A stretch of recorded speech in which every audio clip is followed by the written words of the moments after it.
An alien diplomat lay dying on a filthy human carpet, purple blood oozing from her temple, as a rowdy mob of students danced to deafening music just feet away. Princess Draco of the Vidayan Empire had eagerly volunteered for the inaugural student exchange with Earth. Her mission was to blend in as a regular co-ed at Global University, gather intel on human culture, and assess their viability as trade partners for her rigid, orderly society. Surely humans couldn't be as primitive and chaotic as the rumors suggested. But from the moment Draco stepped off her crystal transport onto the garish concrete campus, her fine-tuned senses were assaulted by a whirlwind of noise, disorder, and clashing colors. Her portly Terran liaison thrust a gaudy t-shirt and haphazard stack of paperwork into her stunned arms.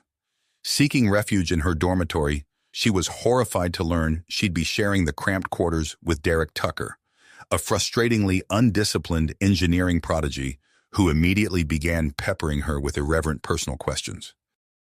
If the campus living arrangement strained Draco's composure, navigating the baffling labyrinth of classes and social rituals pushed her to the brink. Human concepts of fun eluded her analytical mind. Casual disregard for decorum grated on her nerves. Each bewildering day fueled her growing doubts about the human's capacity for civilized partnership. Tonight's pulsing music festival was a particularly incomprehensible affront. Bombarded by jarring rhythms and erratic flashing lights, Draco's equilibrium faltered. In a dizzying instant, a swarm of careening bodies slammed her to the ground. Then darkness claimed her. Now, as the unrelenting bass beat vibrated the floorboards beneath her bleeding skull, Draco clung to consciousness. If she succumbed to her wounds in this madhouse, the Vidayan-Terran alliance was surely doomed. Everything was riding on this pivotal first impression. But writhing in pain amidst the oblivious revelers, Draco had never felt more helpless and alone. If humanity couldn't even notice an alien princess dying at their feet, what hope did their fledgling partnership have? Draco's mission, and possibly her life, teetered on a razor's edge. As the last echoes of the frenzied music faded, Draco slipped into unconsciousness, her life force ebbing onto the grimy carpet. She barely registered the sudden silence or the panicked shouts as Derek pushed through the oblivious crowd and dropped to his knees beside her. "Draco! Oh God, someone call an ambulance!" Derek cradled her limp form, heedless of the purple blood staining his shirt. He pressed a trembling hand to her neck, feeling a faint, erratic pulse. The journey to the hospital passed in a blur of strobing lights and urgent voices. Derek never left Draco's side, his earlier irreverence replaced by fierce protectiveness. As doctors swarmed around her, he gripped her pale hand, willing her to fight. For 3 harrowing days, Draco drifted in a haze of pain and confused dreams. Snatches of conversation filtered through the fog. Extensive cranial trauma. "Midney, lucky to be alive." Could be permanent damage. When she finally pried open her eyes, Derek's haggard face swam into focus. "Hey, welcome back," he said hoarsely. "Thought we lost you there." Draco blinked, disoriented. Memories of the festival crashed over her, and she stiffened. What happened?" "You got trampled. It was chaos. Nobody even noticed until—" Derek swallowed hard. "I'm so sorry, Draco. I should have been looking out for you." Shame and anger warred in Draco's chest. These reckless, oblivious humans had nearly killed her. Her mission, her very life, meant nothing to them. She turned her face away, face hardened. But as the days crawled by and Derek rarely left her bedside, Draco's resentment began to waver. He fussed over her comfort, smuggled in her favorite foods, and patiently answered her endless questions about human culture. Slowly, grudgingly, she felt her initial judgment starting to crack.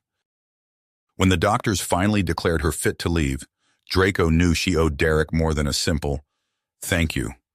Gathering her courage, she asked to see his engineering lab. Derek's eyes widened in surprise, but he readily agreed. The lab was a revelation. Amid the cluttered workbenches and jerry-rigged equipment, Draco saw brilliance and persistence that put her preconceptions to shame. Derek and his team attacked problems with a scrappy creativity that was utterly foreign to her rigid Vidayan sensibilities. As Derek explained their water filtration project, Draco found herself leaning closer, fascinated in spite of herself. The technology was crude compared to Vidayan standards, but the underlying concepts were sound. She couldn't help but speculate how her people's knowledge could refine and expand upon such innovations. Caught up in the possibilities, Draco forgot herself and began probing for technical specifics to relay back home. Derek's teammates exchanged uneasy glances. Raj cleared his throat. Why so curious all of a sudden? Guilt squirmed in Draco's stomach. She opened her mouth, scrambling for an innocent explanation, but Derek beat her to it. Lay off, Raj. Draco's not a spy. She's just interested in our work. I trust her. His words were casual, but his eyes met Draco's with a significant look. A look that said, I've got your back, even if I don't know the whole story. Something painful and tender twisted beneath Draco's ribs. How could she betray that trust? But before she could stumble through a response, a crash echoed from the hallway. Angry voices crescendoed, punctuated by the shattering of glass. Alien, go home! Earth for humans? Draco's blood ran cold. The anti-alien protesters had found her. Derek reacted first. He shoved Draco behind a workbench and motioned for the others to barricade the door. But the mob was already battering it down, single-minded in their hatred. With an almighty boom, the door burst open. Protesters poured into the lab, swinging crude clubs and hurling insults. Draco shrank back, terrified, as they smashed equipment and upended tables. Then a thrown bottle knocked into the filtration tank and water gushed across the floor. Raj yelled in dismay, but Liam was already moving. He scooped up a shard of glass and a length of wire, hands flying. In seconds, he jury-rigged the components into a makeshift beacon. Draco, you're calm! Understanding instantly, Draco ripped off her bracelet and tossed it to him. Liam spliced it to his creation and a shrill distress signal split the air. Security will be here soon. We just need to hold them off until then. Derek's voice was tight but determined as he armed himself with a metal strut. Raj grabbed a fire extinguisher while Liam snatched up a welding torch. Draco hesitated only a moment before seizing a heavy wrench. She knew it violated every protocol to get involved, but she couldn't let her friends stand alone. Together, they formed a protective circle, watchful and ready. The protesters paused, unnerved by their show of unity. For a long, tense moment, the two groups stared each other down. Then distant sirens wailed and the mob began to disperse, shoving and cursing as they fled. Derek and the others held their positions until the last stragglers were gone. In the sudden silence, they looked around at the destruction, stunned. The lab was utterly trashed, the filtration system a mangled ruin. Raj kicked a broken beaker, his face bleak. Months of work down the drain. We'll never recover from this. But Liam was studying the wreckage with a speculative glint in his eye. I wouldn't be too sure. With a bit of Vidian tech, we could not only fix this, but make it 10 times more efficient. All eyes turned to Draco. She swallowed hard, mind racing. Sharing technology was expressly forbidden. It could destabilize the balance of power, give humans an edge over Vidayan interests. Her family would be furious. But as Draco met the hopeful gazes of her human friends, she knew none of that mattered. They had stood by her, protected her.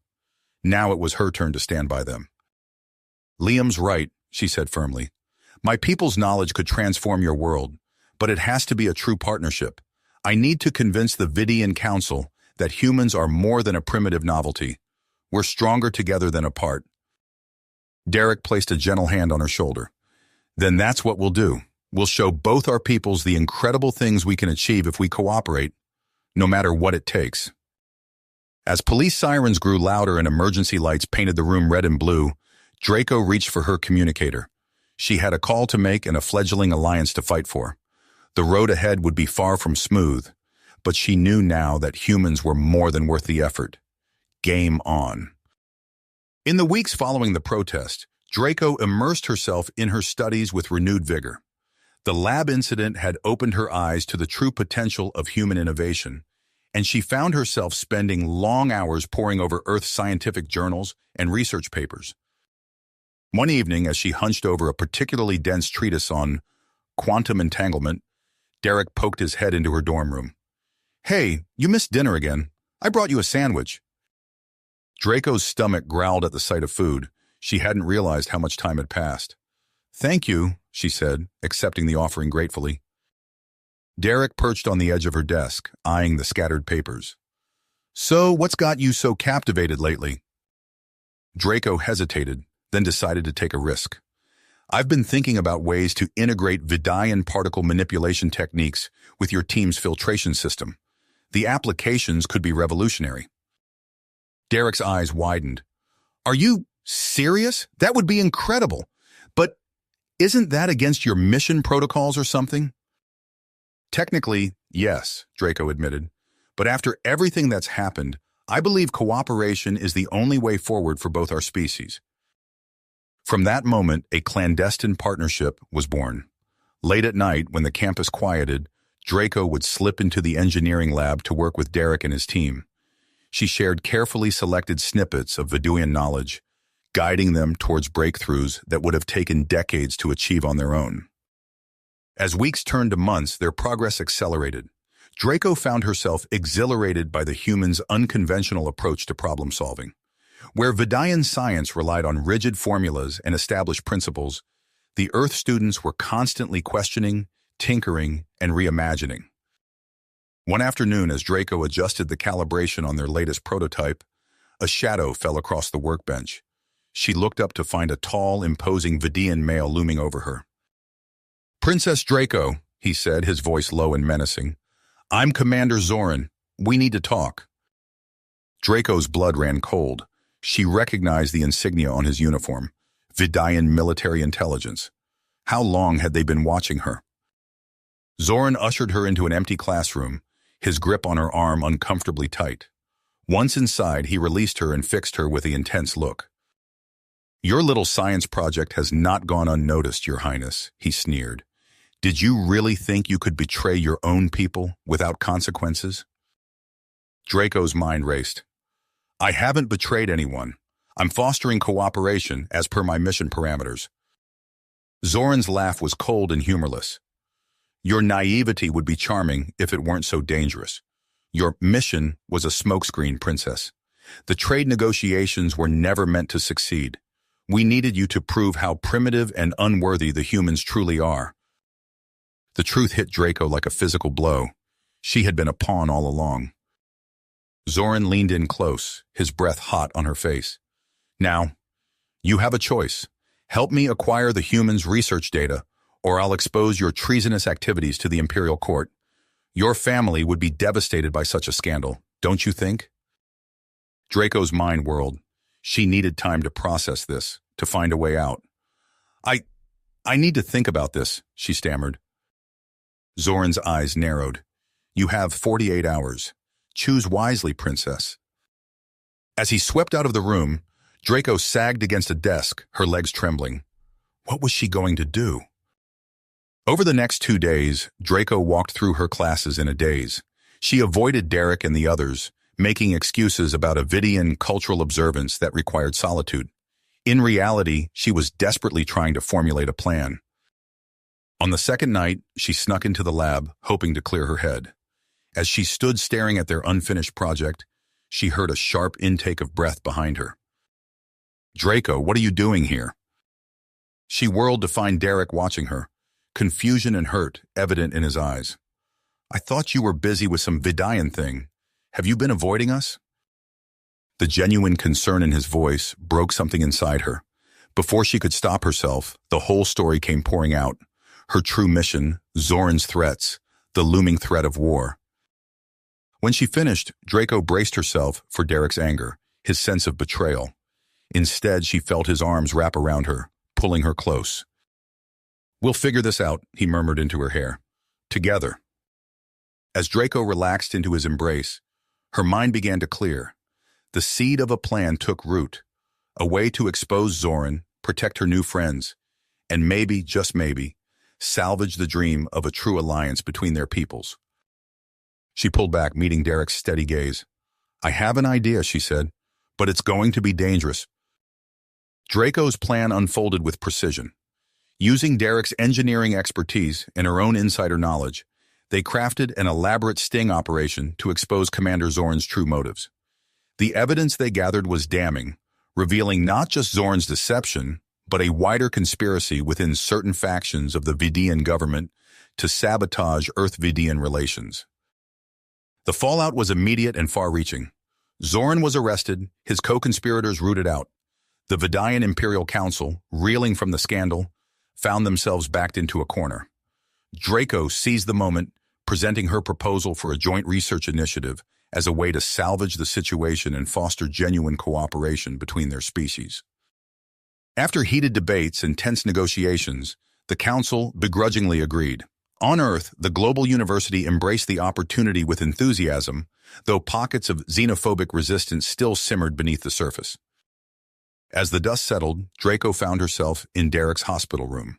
He'd taken a nasty blow during their confrontation with Zorn, but was on the mend. She perched on the edge of his bed, studying the bandage on his forehead. "How are you feeling?" she asked, her voice soft with concern. Derek grinned, wincing slightly at the movement. "Like I headbutted a Vidian battlecruiser, but it was worth it." Draco's hand found his, their fingers intertwining. "What you did, I can't thank you enough." "Hey, we're partners now, remember? In science and subterfuge." As weeks passed, their partnership deepened. They threw themselves into establishing the new research labs, assembling a diverse team of brilliant minds from both worlds. Raj and Liam were among the first human recruits, their eyes wide with wonder at the advanced Vidian equipment being installed.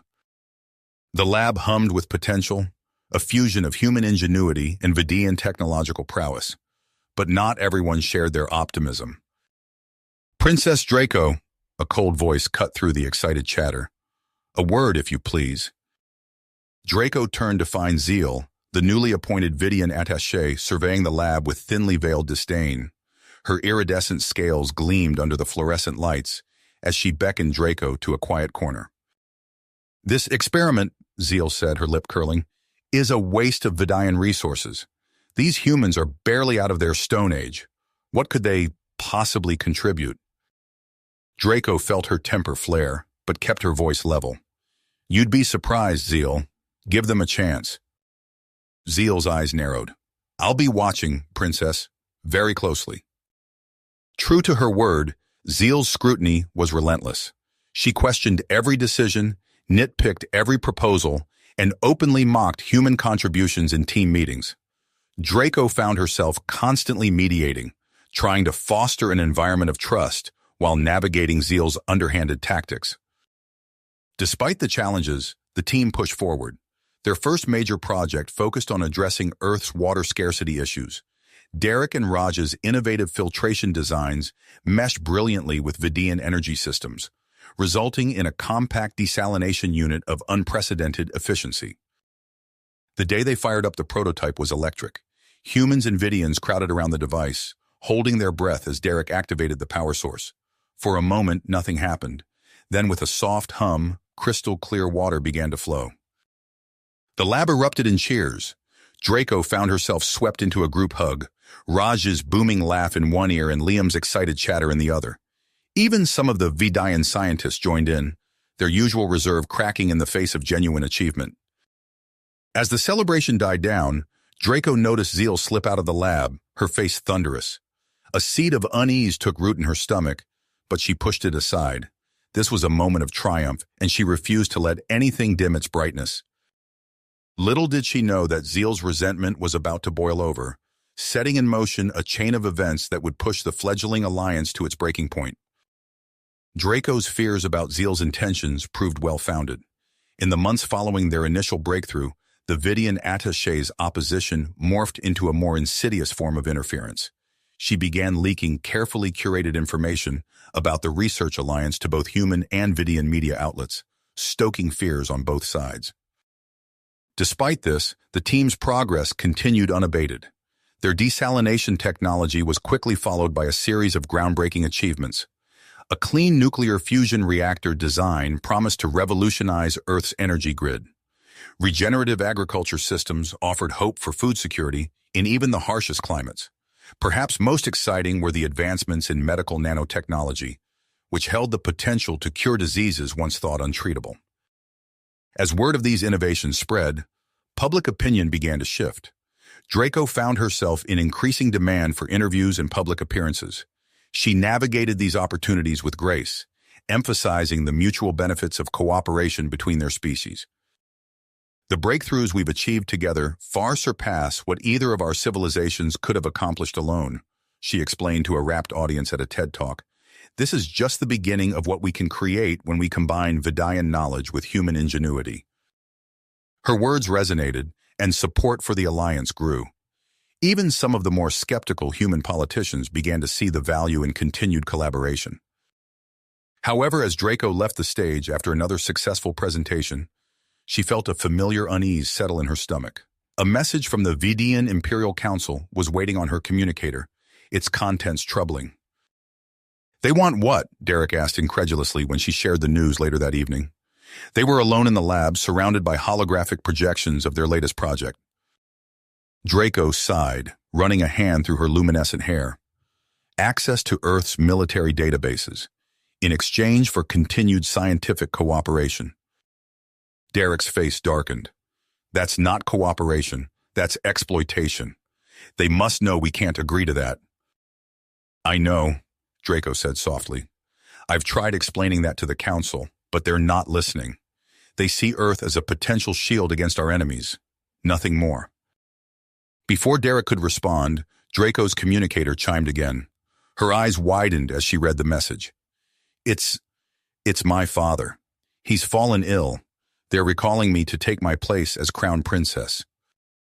The words hung heavy in the air between them. Derek stepped closer, his hand finding hers. "Draco, I don't want you to go." She looked up, meeting his gaze. "I don't want to go either.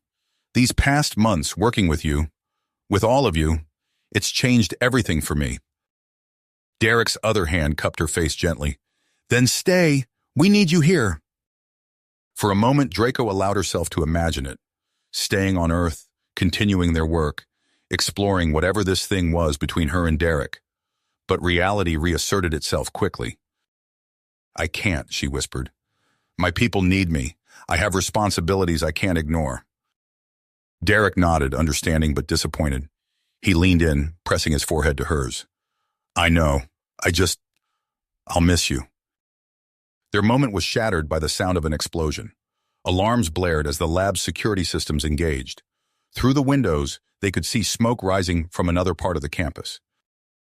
Draco's communicator erupted with frantic messages. "There's been an attack," she said, her voice tight with worry. "A human extremist group. They're targeting alien students."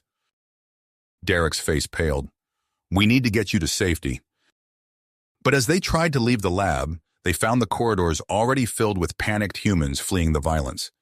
In the chaos, Draco was separated from her security detail.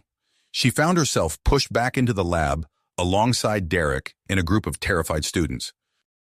"Barricade the doors," Draco commanded, her royal training kicking in. "Derek, start synthesizing a protective serum using the nanotech prototypes. The rest of you, help me set up a defensive perimeter." As the humans scrambled to follow her orders, Draco activated her personal shield and drew a sleek Vidayan weapon from a hidden compartment in her outfit. Outside, the sounds of conflict grew closer. "Hold on, everyone," she said, her voice steady despite the fear coursing through her. "We're going to get through this." Draco's words were cut short as the lab doors burst open, revealing a group of masked assailants wielding crude weaponry. Time seemed to slow as Draco's combat training kicked in. She fired her Vidayan weapon, its energy pulse dropping 2 attackers before they could react. Derek, despite his injuries, tackled another to the ground. The remaining students huddled behind makeshift barricades, terror etched on their faces. In the chaos, Draco felt a sharp pain in her side. One of the attackers had managed to graze her with a projectile weapon. She stumbled, her personal shield flickering. Derek saw her falter and rushed to her aid, leaving himself exposed. "Derek, no!" Draco cried out, but it was too late. A sickening crunch echoed through the lab as a heavy object connected with Derek's skull. He crumpled to the floor, blood pooling beneath him. Rage and fear fueled Draco's actions. She activated her emergency beacon, praying her security detail would arrive in time. With her free hand, she grabbed a vial of the experimental nanotech serum Derek had been working on. "I'm sorry," she whispered, plunging the needle into Derek's neck. It was an untested prototype designed to repair cellular damage, but she had no choice. The lab doors flew open again, this time revealing Vidian security forces. They made quick work of the remaining attackers, securing the area with ruthless efficiency. Draco cradled Derek's head in her lap, watching anxiously as the nanotech serum coursed through his veins. His breathing was shallow, erratic. "Stay with me," she pleaded, her luminescent tears falling onto his pale face. The next few hours passed in a blur. Medical teams arrived, whisking Derek and the injured students away. Draco found herself in a secure chamber, surrounded by grim-faced Vidian officials. "The situation has escalated beyond our control, Princess," one of them stated. "We're initiating emergency protocols. You'll be returning to Vidius immediately." Draco's mind raced. "No, I can't leave Derek. He needs—" "The human will be transported with you," another official interrupted. "His condition is unique. Our physicians will need to study the effects of the nanotech." Before Draco could protest further, she felt the familiar tingle of a transport beam. The sterile walls of the chamber faded away, replaced by the ornate architecture of the Imperial Palace on Vidius. Emperor Argon, Draco's father, stood waiting. His face was a mask of concern and tightly controlled anger. "Welcome home, daughter," he said, his voice grave. "I fear we have much to discuss." Draco opened her mouth to respond, but a commotion behind her drew her attention. A team of Vidian doctors rushed past, guiding a hovering medical pod. Through its transparent surface, she caught a glimpse of Derek's motionless form. "Father," Draco said, her voice thick with emotion, "I know you have questions, but please, we have to save him." Argon studied his daughter for a long moment, then nodded. "Very well, but understand this. The fate of our alliance with Earth may rest on what happens next." As they hurried after the medical team, Draco's mind whirled with the enormity of what lay ahead. She had wanted to bridge the gap between their worlds, but not like this. Not with Derek's life hanging in the balance and the threat of war looming over them all. The doors to the Imperial Medical Center hissed open, revealing a scene of controlled chaos. Vidian physicians swarmed around Derek's pod, their voices raised in urgent discussion. Draco could only watch, her heart in her throat, as they began the delicate process of stabilizing his condition. "Hold on, Derek," she whispered, pressing her hand against the cold surface of the pod. "Just hold on." "On." Draco's whisper was barely audible over the hum of medical equipment. Days blurred into weeks as Derek's condition stabilized. The nanotech serum had saved his life, but at a cost.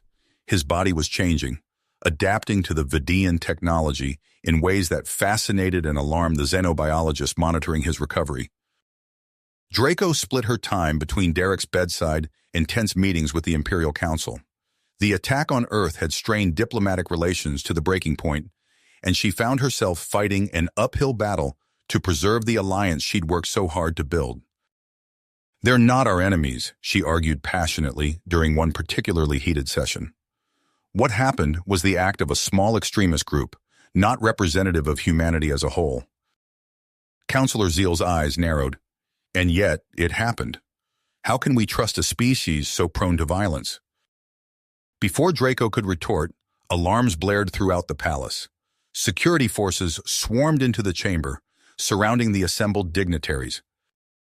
"What's going on?" Emperor Argon demanded. A grim-faced officer saluted. "Your Majesty, we've detected an assassination attempt in progress. The target is the human scientist, Jillian Carter."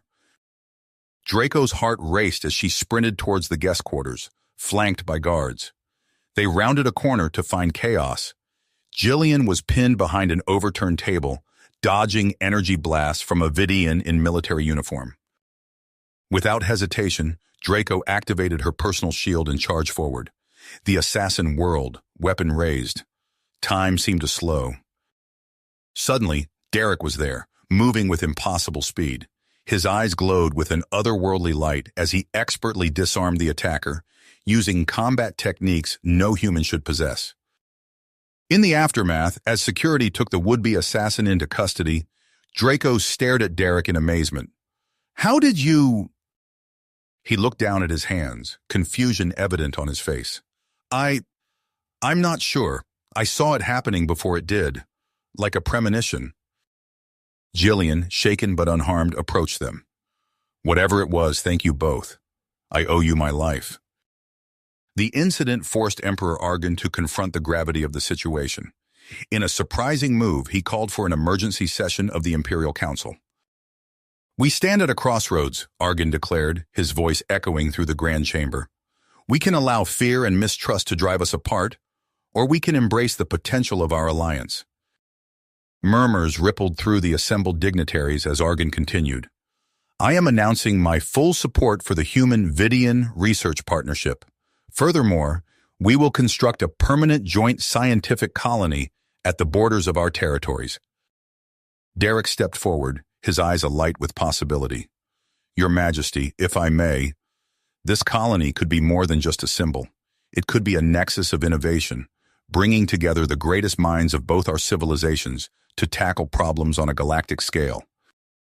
As Derek outlined his vision for a Dyson sphere habitat powered by Vidian energy technology, Draco felt a surge of hope. This was the future she had dreamed of, humans and Vidians working side by side, pushing the boundaries of science and exploration. Weeks later, Draco stood on the observation deck of the newly christened Unity Station, watching as the first modular segments of the Dyson sphere were maneuvered into place. Beside her, Derek's fingers flew over a holographic interface, making minute adjustments to the construction drones. "It's really happening," Draco marveled. Derek nodded, a smile playing at the corners of his mouth. "It is, and it's just the beginning." As if to underscore his words, alarms suddenly blared throughout the station. A frantic technician burst onto the deck. "Ambassador, we're picking up multiple hostile signatures emerging from dark space. It's a separatist fleet, and they're on an attack vector." Draco's eyes met Derek's, both recognizing the enormity of the threat. Their fledgling outpost, still under construction, was about to face its first true test. "We need to buy time," Derek said, his mind already racing with possibilities. "I have an idea for a defense matrix, but we'll need to work fast." As they rushed to implement Derek's plan, combining Vidian psionic shielding with human electromagnetic weaponry, Draco couldn't shake the feeling that this was merely the opening salvo in a much larger conflict. The real challenges, she realized, were just beginning. The real challenges, she realized, were just starting to unfold. As the separatist fleet approached, Derek's eyes lit up with an otherworldly glow. He placed his hands on the control panel, and suddenly the station's systems began responding to his thoughts with uncanny precision. "Draco, I can see them, all of them. Every ship, every weapon, every fluctuation in their shields." The Vidian scientists crowded around, their faces a mix of awe and disbelief. Derek's consciousness had somehow melded with the station's sensor arrays, providing a level of situational awareness that defied explanation. "Impossible," whispered Dr. Zorn, the lead Vidian researcher. "No biological entity should be capable of this level of spatial integration." Draco watched as Derek's fingers danced across the holographic interface, making micro-adjustments to the station's defenses faster than any organic being should be able to process. "We need to study this," she declared, her voice firm. "But ethically, and with Derek's full consent." The battle raged outside, but Unity Station held firm. Derek's enhanced perceptions allowed for pinpoint accuracy in their counterattacks, disabling the separatist ships without a single fatality. In the days that followed, Derek underwent a series of carefully controlled experiments. He interfaced with the Dyson sphere's sensor arrays, mapping vast swathes of deep space-time with unprecedented detail. "It's beautiful," Derek murmured, his eyes unfocused as his mind processed terabytes of data on quantum gravitational phenomena. "I can see the fabric of space itself, the ripples and folds, The breakthrough sent shockwaves through the scientific community. Humans and Vidians alike clamored to understand the implications of Derek's newfound abilities. Emperor Argon arrived on Unity Station, his face grave. The Imperial Council is demanding we conscript Derek into a psionic division for strategic reconnaissance. Draco bristled. Absolutely not. Derek isn't a weapon to be used against other galaxies. Derek nodded, his dedication clear. I won't be turned into a tool for conquest. This is about exploration, about expanding our understanding of the universe. Tension filled the air as father and daughter locked eyes. Finally, Argon sighed. Very well, but be prepared for pushback. Their reprieve was short-lived. An urgent transmission came through from Earth. Dr. Jillian Carter had been abducted by anti-alien militants. Their demands were clear. Derek's return and the secrets of Vidian space travel in exchange for her life. We have to go, Derek said, his voice tight with worry. But how? Even at maximum speed, it would take weeks to reach Earth. Draco's eyes gleamed with purpose. Not necessarily. Derek, do you think you could use your new spatial awareness to chart a stable wormhole corridor? Derek hesitated, then nodded. I think so. Yes. What followed was a daring rescue mission that pushed the boundaries of what was thought possible. Derek's intuition guided them through the treacherous realm of folded space-time, while Draco's tactical expertise prepared them for the assault ahead. They emerged above Earth, cloaked and undetected. Derek closed his eyes, his brow furrowed in concentration. There, he said suddenly, pointing to a seemingly random spot on the planet's surface. I can feel the localized gravitational distortions. That's where they're holding her. Draco led the strike team, her Vidian combat training evident in every fluid movement. They breached the militants' defenses with surgical precision. In the chaos of the battle, Derek's consciousness expanded outward, interfacing with the base's power grid. With a thought, he modulated the energy flow in a complex fractal pattern. The effect was instantaneous. Every hostile force in the compound collapsed, rendered unconscious without a single fatality. As they escorted a shaken but grateful Dr. Carter to safety, Derek turned to Draco. His eyes shone with the light of new understanding. I think I've found a way to bridge our technologies, to create something entirely new. Draco smiled, sensing the dawn of a new era in human-Vidian cooperation. Then let's get back to Unity Station. We have work to do.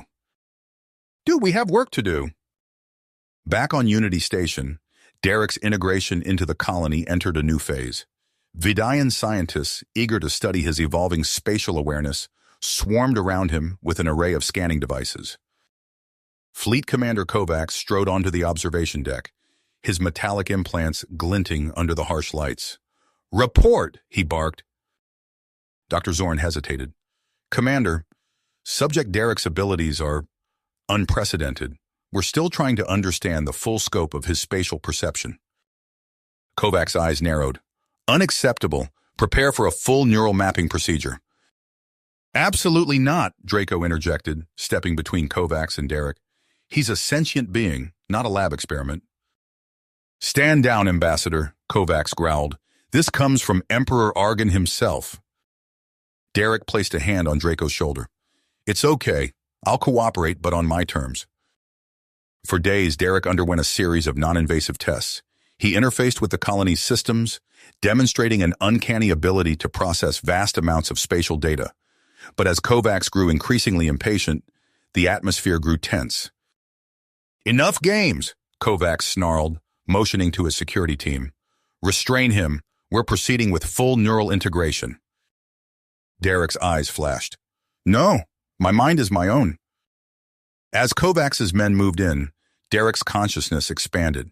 He sensed a fluctuation in the colony's artificial singularity core, a potentially catastrophic power surge. Wait, Derek shouted, his hands flying over the nearest control panel. The core is destabilizing. Emergency klaxons blared as Derek rerouted power, triggering a cascade of safety protocols. Blast doors slammed shut, sealing off sections of the massive structure. Draco found herself trapped with Derek and a handful of human and Vidian personnel. Through the viewports, she watched helplessly as the rest of the crew, including Raj and Liam, were confined to separate safe zones. "Derek, what's happening?" she asked, her voice tight with concern. His eyes were unfocused, processing information at lightning speed. "I had to trigger a lockdown to prevent core overload.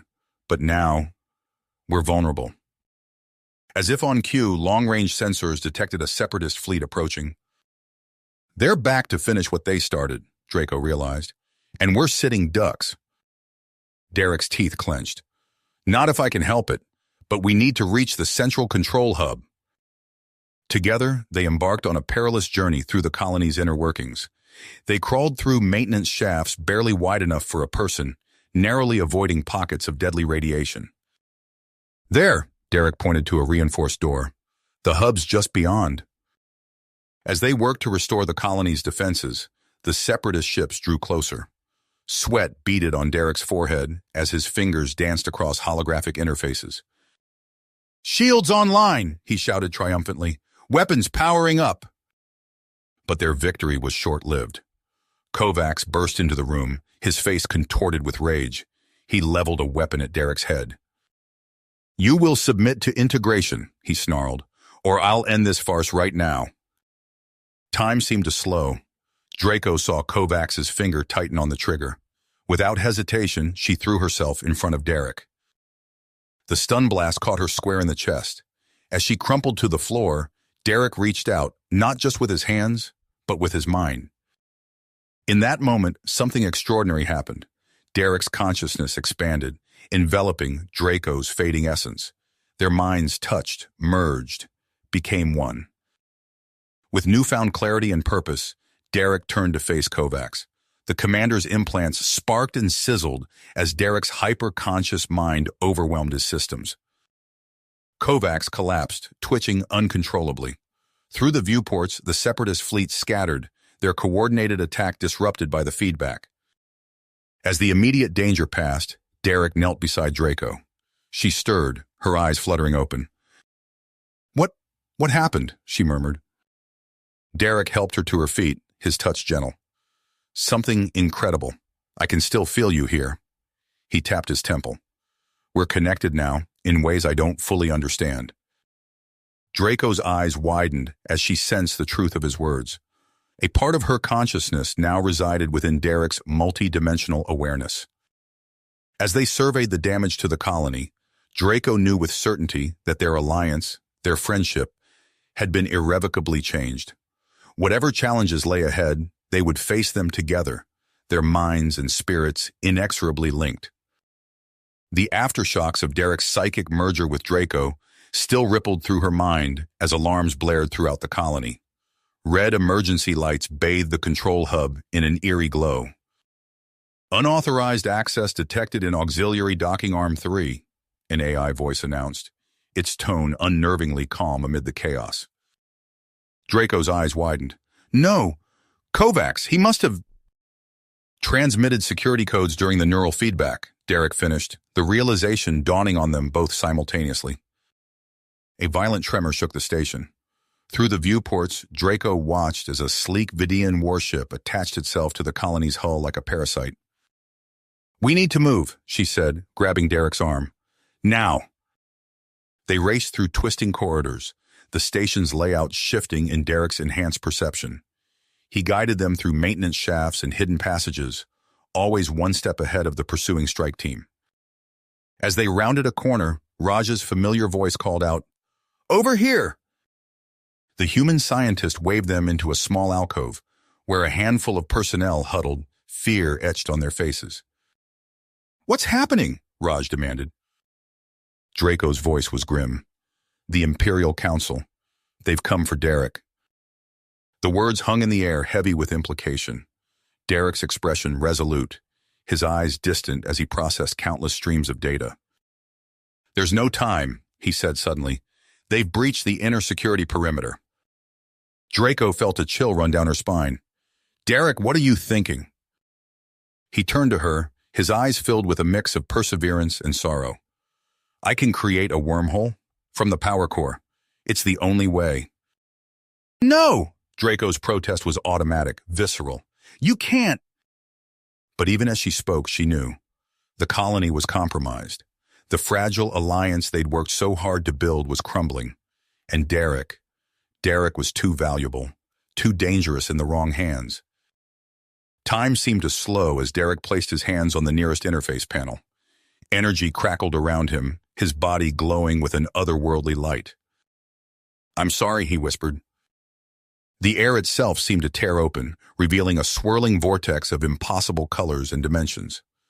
Derek stepped towards it, his form already beginning to unravel at the edges. Draco lunged forward, her fingers brushing against his arm for one last moment. In that touch, a torrent of emotions and memories flooded between them. And then he was gone. The wormhole collapsed with a thunderous implosion, leaving behind only empty space where Derek had stood. Draco fell to her knees. A silent scream caught in her throat. But there was no time to mourn. The colony shuddered violently, claxons wailing as systems overloaded. "Core destabilization imminent," the AI intoned. "Emergency protocols engaged. Prepare for immediate evacuation." The floor beneath them lurched. Through the viewports, Draco watched in horror as massive sections of the colony began to tear away, propelled by explosive charges. "We need to get to an escape pod," Raj shouted over the din. They ran, dodging falling debris and sparking conduits. But as they reached a junction, the corridor ahead of them buckled and collapsed. "This way!" Draco called, leading the humans down a different path. They reached the pod bay just as another violent tremor rocked the station. Draco's hand hovered over the launch controls, her eyes meeting Raj's. "Go," she said, her voice barely audible over the chaos. "I'll find another way." Before Raj could protest, Draco slammed her palm on the panel. The airlock sealed shut, and she watched as the pod carrying her human friends shot away into the void. Alone now, Draco sprinted towards the nearest intact section. She felt the artificial gravity fluctuate, then fail completely. Debris floated past her as she propelled herself through the weightless corridors. A brilliant white light flooded the station, momentarily blinding her. When her vision cleared, Draco found herself drifting in a sea of wreckage. The mighty Dyson colony, once a beacon of interspecies cooperation, now reduced to scattered fragments. As her section tumbled deeper into Vidian space, Draco closed her eyes. In the silence of her mind, she could still feel the faintest whisper of Derek's presence, a ghostly echo of their shared consciousness. "I won't give up," she murmured to the void. "I promise." The debris field spread out before her, each glittering shard a reminder of what was lost. But as Draco's eyes scanned the star-speckled horizon, she knew this wasn't the end. It was a beginning. You have reached the end of the story. If you enjoyed this story and want to support us, please leave a like and subscribe to our channel, and for every comment that says 88, I will heart every single one of them. Thank you for your time.